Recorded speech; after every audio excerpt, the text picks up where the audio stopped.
In this video, let's talk about the candidates for the 2025 Classic Era ballot for the Hall of Fame.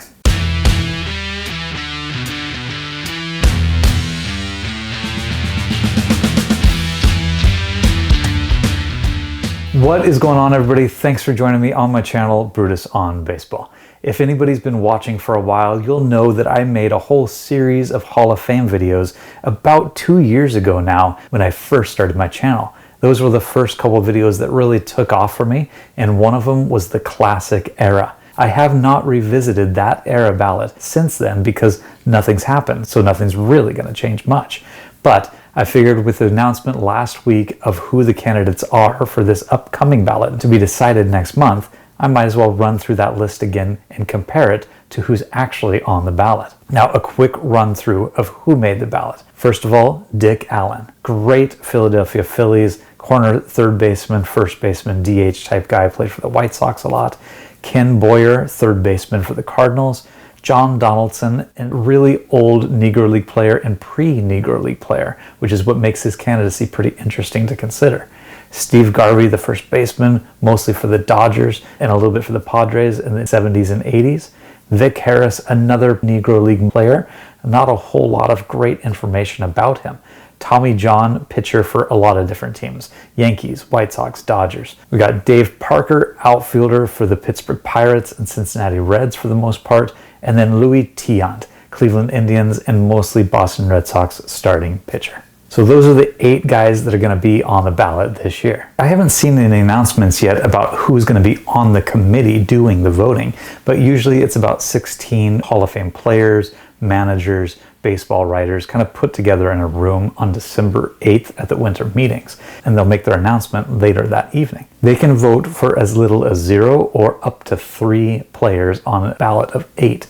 And so if there's 16 committee members, a player will have to get 12 out of 16 possible votes to be able to get into the Hall of Fame, which is the same 75% threshold that the writer's ballot does. Now let's dive into the players that made it onto the ballot versus where I put them on my video 2 years ago. First up is Dick Allen. He placed number 1 on my list. I think he has the best shot of getting in 2025, and that's what I predicted 2 years ago when I made that video. He's had 11 out of 12 votes 2 different times, 2015 and 2022, barely missing by 1 vote both of those times. I do think out of everybody, he has the best shot of getting in this year, and I think he's the most deserving. He has about 33 WA, 59 WAR, a lot of accolades, a great hitter, a 156 OPS plus for his career. He had an incredibly high peak, but kind of a short career, and that's what's been holding him back. The guy that was number 2 on my list was Louis Tiant. Again, I think he has a great shot. I predicted that he's not going to get in this year, maybe next time around. I think his candidacy is gaining steam, but he hasn't had a lot of support in the past. 31% was his high for the writer's ballot, and he's been considered on 3 different veterans committees, never getting a number of votes to actually say the number of votes. It's always been less than 3, less than 7. So he's certainly not a lock to get in. But given the numbers, I think he has one of the best candidacies as well, along with Dick Allen. The third guy on my list was Thurman Munson. He didn't get named this time around. I'm kind of surprised. Out of all the guys that didn't get named, I think he's the biggest snub. But he's not going to get in this time around. I know a lot of Yankees fans will probably be disappointed about that one. Next up is Bill Dolan, a really old-time player, didn't make the cut this year, and it's a little bit of a surprise because he did get 10 out of 13 votes back in 2013, but in consideration since then, he hasn't gotten nearly as many. Tough to evaluate him because he was considered to be a defensive wizard, and that's why his WAR numbers are so high, and a lot of people prop their arguments up based on that, but it's hard to evaluate defensive value back 100 or more years ago. That's my opinion, at least. The next guy I had on my list is John Donaldson, who did make it this year. He got 8 out of 12 votes in 2006 and 2022, so he was considered pretty recently. His candidacy is a tough one. You know, the Hall of Fame put together a Negro League research committee that really dug into the stats and as much anecdotal information as I could based on the pre-Negro League time period. And John Donaldson did not get voted in. I think it's pretty tough to get in if you didn't get supported by that committee, but if these guys are really digging into the information, perhaps he'll finally get called this time around. I don't think it's very likely that he's going to get in, but if you really pay attention to that anecdotal evidence, he pitched in the pre-Negro League era, and reportedly he pitched 30 plus years, 400 plus wins, 5,000 plus strikeouts, 14 no-hitters. And he was instrumental in developing the barnstorming model that the pre-Negro League teams used. There's a lot of lack of knowledge around the pre-Negro League stats especially, and that's why his candidacy is a tough one for a lot of people to get behind. But just from the information that we have, he seems to be a shoo-in to me. I still don't think he's likely to get in from the voters on this committee though. Next one up that I put was Home Run Johnson, another guy that is really difficult to evaluate, but didn't make the cut this year on the ballot. Instead, they chose Vic Harris, another guy who's pretty tough to actually evaluate too. So it's hard to say, but Vic Harris had a lot of support recently, so maybe he'll get pushed over the edge again this time. The seventh guy that was on my list is Ken Boyer, who did make the cut this year for the committee.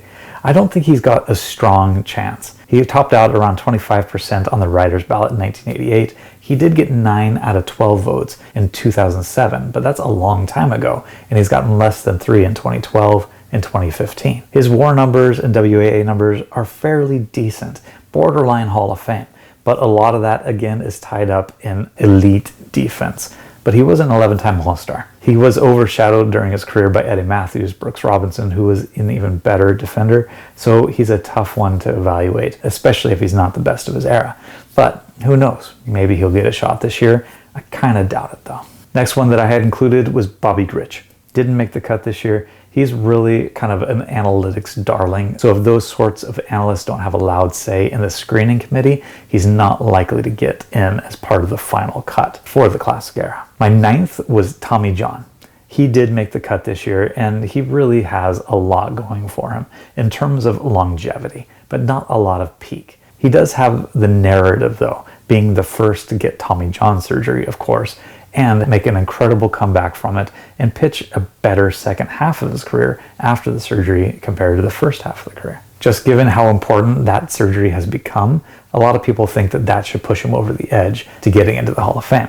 And I do kind of buy that argument a little bit. I could get behind it. He hasn't had great showings in these era committees. He topped out around 31-32% in the writer's ballot in 2009. That was his last year on the ballot. But again, he's gotten the dreaded less than sign in 2014, 2018, and 2020 for each of those era committees. I peg his chances, again, around 10%. Pretty low, but you never know. It depends really who's on that committee, as we all saw with Harold Baines getting in because of Jerry Reinsdorf and Tony Russa not too long ago.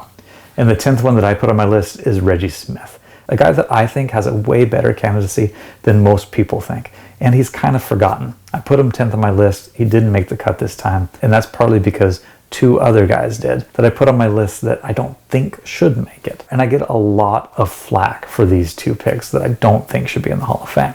The first is Dave Parker. He hasn't done great in previous voting either. 25% is what he topped out at in the writer's ballot in 98.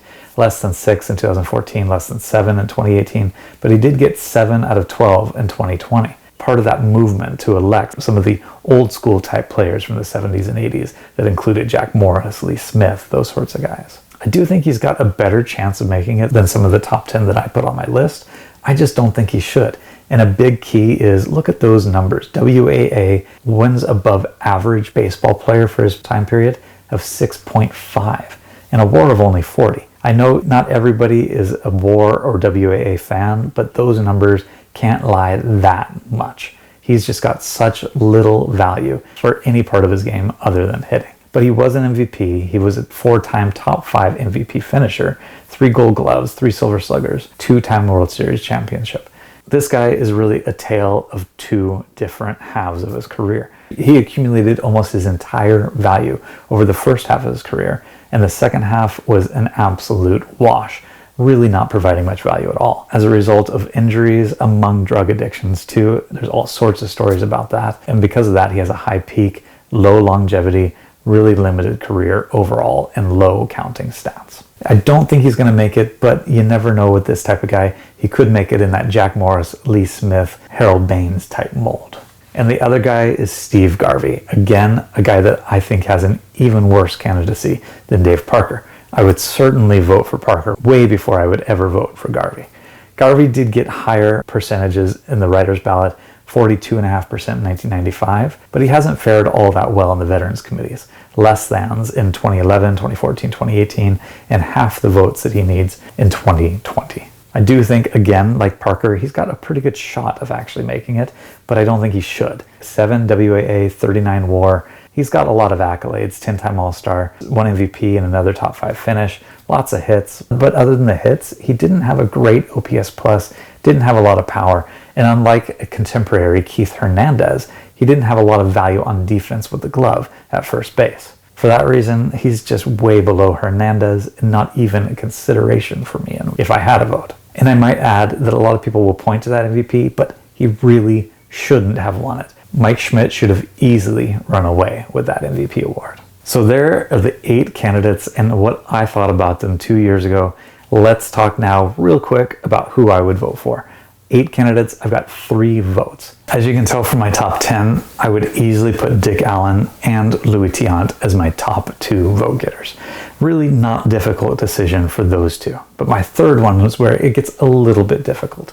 If I could, I would vote for Ken Boyer, I'd vote for John Donaldson, and I'd vote for Tommy John out of this group. So that's 3 votes, but I only have 1 to use. And since I only have the 1, I would pick John Donaldson just because of the era in which he played and how difficult it is to really know how great he was. So you have to rely on the stories about him. And there are endless number of stories about how he was one of the greatest players of his era. So that's what I'd go with. Dick Allen, Louis Tiant, and John Donaldson for the Classic Era Committee.